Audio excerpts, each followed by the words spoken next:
கண்ணூர் என்றது எவ்வளவு பயங்கரமானதுன்னா ரசூலுல்லாஹ் சொன்னாங்க, கண்ணூர் பட்ட ஒத்தர் மலைக்கு மேல ஏறி சூசைட் பண்ணி கொள்ள இயலும். அவர் பயங்கரமானது கண்ணூர். சிலர் சூனியத்தை விட பயங்கரமானது.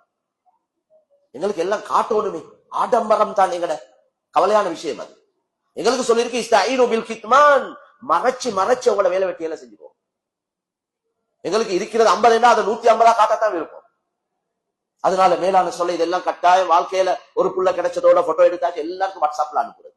அந்த போட்டோவை பார்த்து கண் படையல, புள்ள விதிய விதிய அழுந்து கொண்டிருக்கேன். எல்லாம் கொடுத்தாலும் புள்ள அழுவுது. கண்ணூரால நடக்கலும். அது மனிதர்களுடைய கண்ணூர் மட்டுமல்ல, ஜின்களோட கண்ணூரும் இருக்கு. அல்லாஹ் எங்களைய படைக்க முந்தி ஜின்களையும் படைச்சிக்கிறார். அதோட குலப்படிகள், பெரிய குலப்படிகள் இருக்கு. சந்தர்ப்ப துவாக்கள் அதுக்கு தான் சொல்லப்பட்டிருக்குது. சந்தர்ப்ப துவாக்கள். ஒரு வாகனத்தை வாங்கினாலும் அந்த வாகனத்தை ஓட்டத்துக்கு முந்தி அல்லது அதுல இருந்து கொண்டு துவா ஓதும்.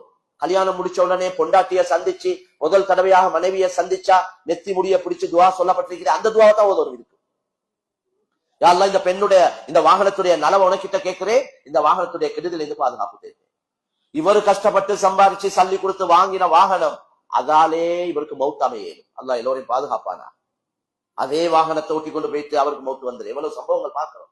அதனால இந்த வாகனம் நலவ நாடித்தான் எடுத்தேன், இதுல நலவிருக்கா கெடுதிருக்கா ரப்புக்கு தான் தெரியும். மனைவியும் அப்படித்தான்.